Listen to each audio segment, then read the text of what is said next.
اللهم صل على محمد. اعوذ باللہ من الشیطان الرجیم. بسم اللہ الرحمن الرحیم. السلام علیکم ورحمۃ اللہ وبرکاتہ. امید ہے آپ سب لوگ خیریت سے ہوں گے اور ایمان اور صحت کی بہترین حالت میں ہوں گے انشاءاللہ. تو آج ہم بات کرنے جا رہے ہیں کہ وضو کے فرائض کون کون سے ہیں، وضو کی شرائط کیا کیا ہیں اور اس کے آداب میں کیا کیا شامل ہیں. وضو ایک انتہائی لازمی امر ہے. ہم اپنی زندگی میں اسے بہت حقیر سمجھتے ہیں، اسے کچھ نہیں جانتے، لیکن حقیقت یہ ہے کہ وضو اللہ رب العزت کی طرف سے بخشی گئی ایک بہت بڑی نعمت ہے، اور مسلمانوں کے لیے یہ اللہ رب العزت کا بے پایا کرم ہے، فضل ہے کہ اس نے ہمیں وضو عطا فرمایا. خاص طور پر آج کے اس دور میں وضو ایک بہت بڑی اللہ رب العزت کی عطا کردہ نعمت ہے، جسے ہم جیسے لوگ ناواقف ہیں، سمجھتے ہی نہیں. لیکن بات یہ ہے کہ یہ صرف دنیا میں ہی فائدہ نہیں بلکہ آخرت میں بھی بہت بڑا فائدہ ہے.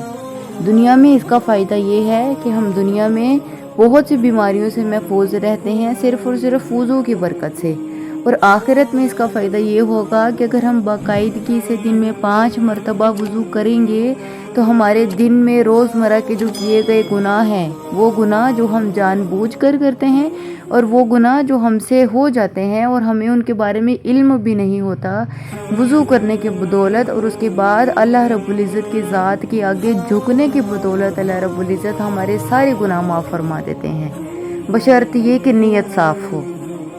تو آج ہم بات کرنے جا رہے ہیں کہ وضو کے فرائض سب سے پہلے جانتے ہیں کون کون سے ہیں. پہلے نمبر پر وضو کا پہلا فرض یہ ہے کہ اپنے چہرے کو اچھی طرح دھونا. اب کچھ لوگ جب وضو کر رہے ہوتے ہیں تو وہ ایسا کرتے ہیں کہ وہ اپنے منہ پر جب پانی ڈالتے ہیں تو صرف ناک، آنکھیں اور منہ صرف بھیگ جاتا ہے، کانوں تک پانی نہیں پہنچ سکتا. اگر ایسا ہوتا ہے تو دھیان رکھ لیں، وضو نہیں ہوگا. یہ چاروں چیزیں وہ باتیں ہیں کہ اگر وہ یہ نہ ہوں تو وضو نہیں ہوتا، کسی بھی حالت میں نہیں ہوتا. باقی تمام فرائض پورے ہو جائیں لیکن یہ نہ ہوں تو وضو نہیں ہوتا. باقی جو ہیں وہ سنتیں ہیں. تو چہرے کو دھونے کا سب سے اچھا طریقہ یہ ہے کہ جب ہم اپنے چہرے پر پانی ڈالیں تو اس طرح سے ڈالیں کہ ہمارے پیشانی سے لے کر یعنی سر کے بالوں سے لے کر تھوڑی سے نیچے تک اور ایک کان کی لو سے لے کر دوسرے کان کی لو تک اچھی طرح پانی پہنچ جائے، بھیگ جائیں یہ ساری چیزیں. دوسرا فرض یہ ہے کہ ہاتھوں کا کوہنیوں سمیت دھونا. اب جب ہم اپنے ہاتھوں کو کوہنیوں سمیت دھو رہے ہوتے ہیں تو ہم پانی گرا لیتے ہیں لیکن کونیوں تک ہاتھ نہیں لے کر جاتے، جس کی وجہ سے کونیوں کے پیچھے تک پانی نہیں پہنچ سکتا. اگر ایسا ہو تو بھی وضو نہیں ہوتا. لہٰذا بہتر ہے کہ جب آپ وضو کریں تو اپنے ہاتھوں کو اچھی طرح سے کونیوں کے پیچھے تک لے کے جائیں تاکہ آپ کو وضو مکمل ہو سکے، بہترین ہو سکے.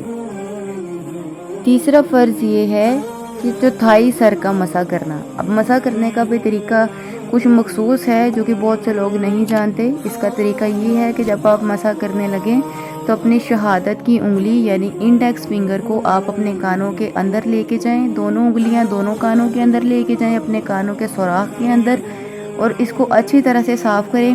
اس کے بعد اپنا انگوٹھا یعنی تھم کو کانوں کے پیچھے سے لے کر آ کر صفائی کریں. اس کے بعد اپنی بقیہ 3 انگلیاں یعنی کہ مڈل فنگر، رنگ فنگر اور بیبی فنگر، ان تینوں انگلیوں کے ساتھ اپنے سر کا مسح کریں. دونوں ہاتھوں کی تینوں بقیہ انگلیوں کے ساتھ اپنے سروں کا مسح کریں.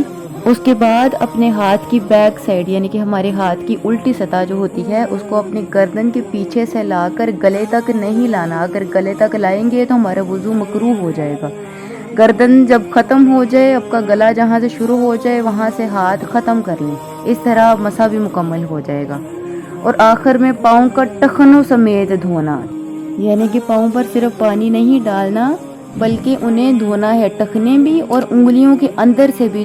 بائیں ہاتھ کی چھوٹی انگلی سے انگلیاں بھی صاف کرنی ہے پاؤں کی. اس کے بعد وضو کی فرضیت مکمل ہو جائے گی. اب ہم بات کرتے ہیں وضو کی شرائط کی.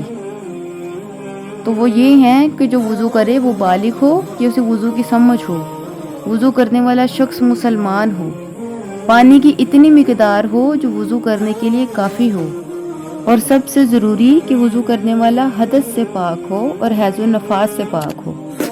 اگر آپ کو یہ ویڈیو اچھی لگی تو ویڈیو کو لائک اور کمنٹ لازمی کریں، اور اگر آپ بھی ہم سے کچھ پوچھنا چاہتے ہیں، سوال کرنا چاہتے ہیں دین اور شریعت کے متعلق، تو کمنٹ باکس میں ہم سے رابطہ لازمی کریں۔ اللہ رب العزت آپ کا حامی و ناصر ہو۔ جزاک اللہ خیرہ۔